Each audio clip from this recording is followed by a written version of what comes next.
Kwa nini opportunity inakuja kwa muda mfupi alafu inaondoka? Fursa inakuja kwa muda mfupi inaondoka kwa sababu ya kitu kimoja. Ikisha kuja inaweza ikatembea kwa kipindi fulani. Sasa ikisha tambulika na watu wengi, hiyo sio fursa tena. Okay? Yaani imeshatambulika na watu wengi, hiyo sio fursa tena. Fursa ni ile ambayo inaingia afu wanaochukua action ni wachache. Hapo sasa unasema hapa niko kwenye opportunity, kwani mnakuwa ni wachache alafu mna fan base kubwa sana ya kufanyeje, ya kuitoa kwa watu.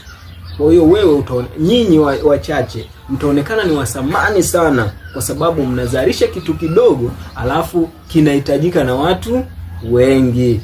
Okay? Hiyo sasa ndio inaitwa fursa. Lakini ikifikia stage nyinyi mnakuwa wengi, yani upatikanaji wa vitu unakuwa ni wa kawaida, basi hapo hakuna fursa tena.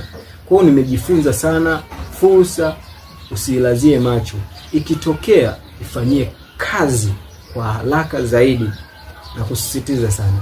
Hii ni Amsha Ubongo na mimi ni Hashim Baloge.